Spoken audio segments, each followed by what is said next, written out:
Hello everyone, welcome to my week 3 presentation for Theorists from the New Deal to Mid-Century. My name is Octavio Ramirez Lopez. This presentation is for my course MPA 510, History and Theory of Public Administration for Dr. Sundstrom. So the overview, I'm going to be talking about two theorists and their theories. So the first one is by Robert K. Merton and his bureaucratic structure and personality. And Bernard's informal organizations and their relation to formal organizations.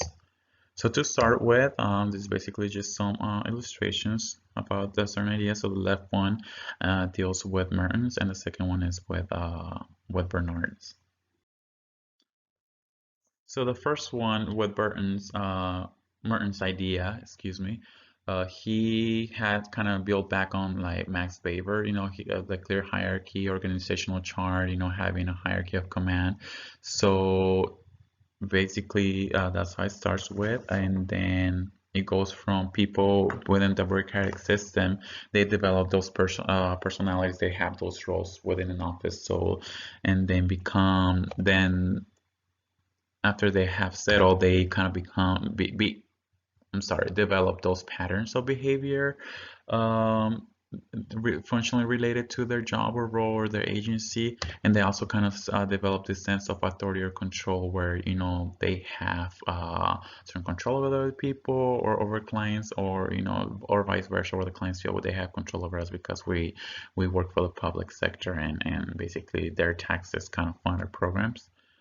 So, this bureaucratic ideation, people build the spread the corpse, as Dr. Sandstrom stated, kind of build that tattoo, kind of tattoo that agency to your name. I mean, I know she said she doesn't support tattoos or not, don't go ahead and do it, but I thought it was a good illustration that she provided, kind of tattoo that, like that identity on your skin to makes you show that identity that you feel for the agency. So in this, when it comes to bureaucratic ideation or in a bureaucratic organization, people tend to feel like this sense of identification with their roles, with who they speak, with how they speak, with, they start following those rules in order to be part of that bureaucratic organization.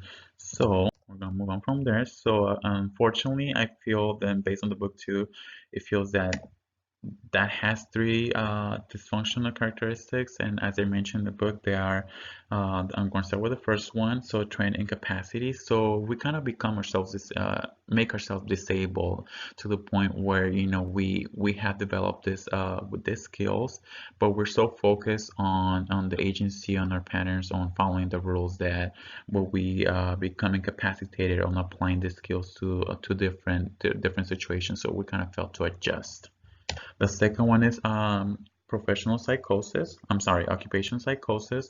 So we kind of learn with these ideas. We're so focused on following the rules, on being who we are, going with our personal identity of the agency, that we fail to acknowledge things that are going on. We kind of learn to uh, develop special preferences, and then kind of become discriminate certain views, and we just focus on what we're focused on, and the changes that are going on.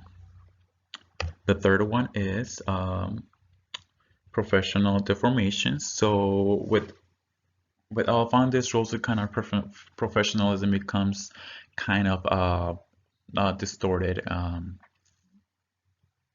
deformed.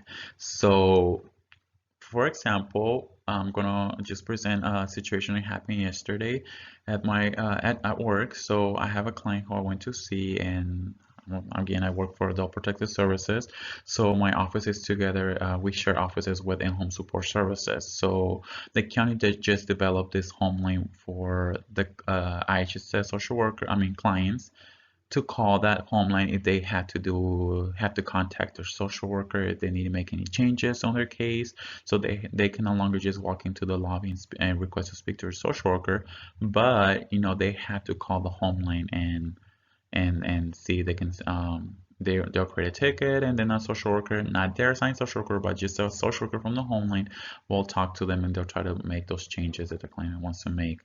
So my client walked in. She's an APS client again. So she walks into the lobby, and the so the receptionists were so instructed and to follow those rules of the new home line that they instructed my client to just go home and call the home line or the APS hotline, whereas she actually had the right to request us to talk to me and for me to go out there if I was in the office. So, this receptionist that kind of came disabled to adjusting to the fact that she was not an APS client, but I mean, not an IHS client, but an APS client. They and they also kind of just became like in their psychosis of uh, acknowledging, I mean, they felt to acknowledge the client's need. My client actually was involved because there's some violence in the home, so they kind of discriminated her need by not looked at it, and they became deformed as, they're no longer providing good customer service by sending the client home and kind of violating her right to see her social worker. Moving on. So those characteristics, unfortunately, don't support what Max Weber was concerned about. He was concerned about the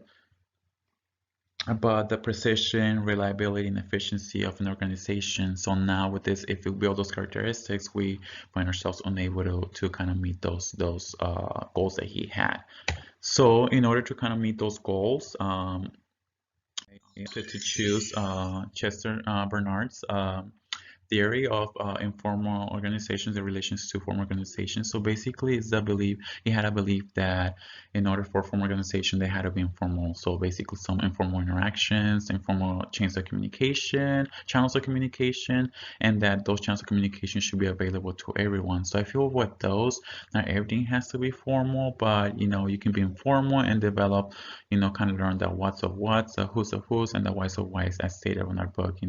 Those informal channels of communication helps us learn what kind of is expected for us and how the agency and the culture of the office where you work, how that works. In conclusion, I find those two theories very important as we all, for example, for the one for bureaucratic structure and personalities, I find it interesting, I mean, and important to kind of learn how to develop that personality, to that professional personality, but not to the point where to develop those dysfunctional characteristics. In regards to Bernard's theory, I believe that becomes handy to kind of break that friction in those personalities and that interaction between our people above the chain of command and our clients. So I feel that Bernard's theory does help us through those informal organization, kind of those informal interactions. So to kind of break that pattern, as we can tell, our society has changed so much. We're so influenced by public opinion. So now we have to be able to interact more with our clients to the more like impersonal level, and still keep that formal level as well. I mean, that formal organization as well, but kind of just be able to try to have those informal, or kind of making it easier to interact with our clients to the point where they feel comfortable with us. For example, at